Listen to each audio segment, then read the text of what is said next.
Hi all and welcome back to Hubs Reef.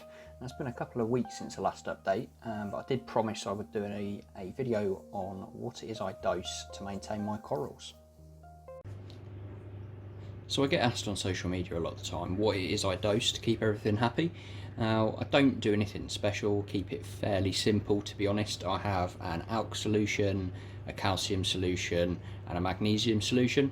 So this kind of follows the balling side of things. However, in my alkalinity solution, I add in Coral Essentials Coral Power Trace C.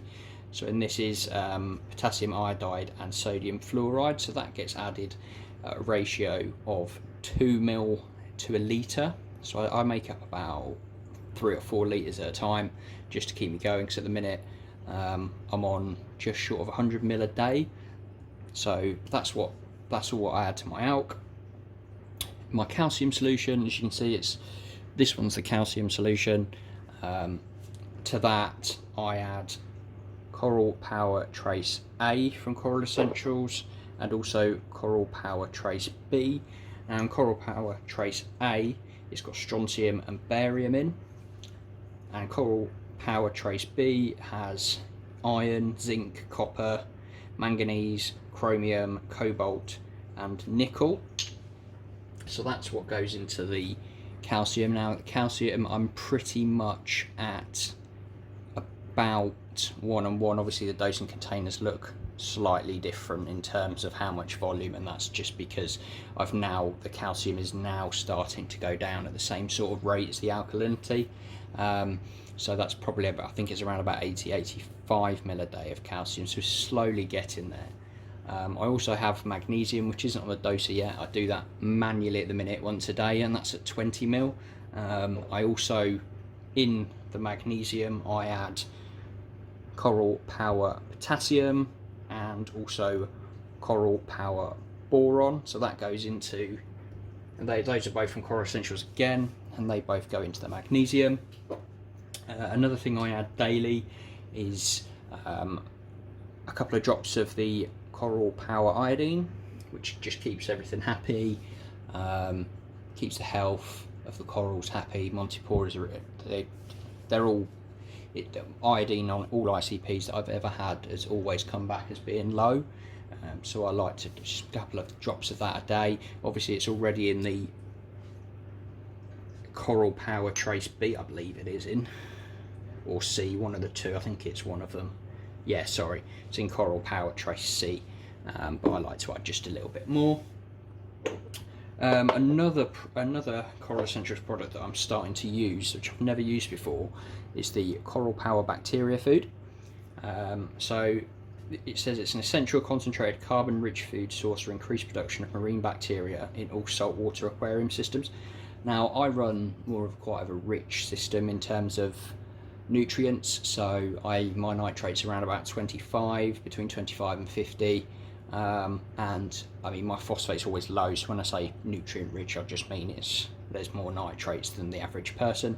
But I'd quite like to get these down to about 10 just to see how the system copes with it, see if there's any sorts of long-term problems that I haven't had any long-term problems with it running so high, but I'd like to see what it's like being lower. So that I've been adding in daily, a couple of drops just over my filter media, and also the Coral Power BioClean. So this says it's an essential insoluble inorganic binder that assists in the removal of organic waste compounds by protein skimming. So this is just 1 drop per 100 litres twice weekly. Bear in mind these bottles have 1,000 drops in. This is going to last quite a while, that's for sure. I don't have any sort of fandangled equipment. Obviously I've got the Komorex X4 at the top there. That controls everything in terms of dosing. I don't have an alkalinity controller. I literally test with standard Salifert test kit. At the minute I test daily, around about 8 o'clock in the evening. Try to keep it the same sort of time so I know that it's fairly balanced. I keep it within 0.1 to 0.2 kh manually, so that's not too bad. Obviously it'd be nice to have a KH monitor that does it and buffers it and everything like that, but it's all money, and as you can imagine, the hobby isn't always the cheapest. In terms of what else I dose just to maintain things, so I've got a reactor down here which has a little bit of the Blue Life resin Organic FX in, bit of the Phos FX. Like I say, these I only do about a tablespoon of each of these every couple of months. Just really slow flow through the reactor. And then I also have a good couple of tablespoons of Clear FX Pro. Now I put this in a media bag because once the Phos FX and the Organic FX are used up, I scoop this out and put it all into one tub, and then you can use this like a regeneration, so you can regenerate it up to 5 times using a special Regen FX that they've got. So once they're all used, I'll do a regen on those and then start using them again. So you can do that up to 5 times, so it's actually really cost effective, those. For the life of me, I can't remember how much these are. I'll post a few links down below, especially for all the stuff that I am dosing, so you can see. Obviously Coral Essentials is available in quite a few shops. Blue Life is as well.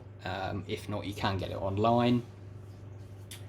I think that pretty much comes to an end in terms of what I dose. On the next video, I'm going to touch on what I dose in terms of feed the corals. As you can guess, I do use I use the full Coral Essentials range, so keep an eye out for that.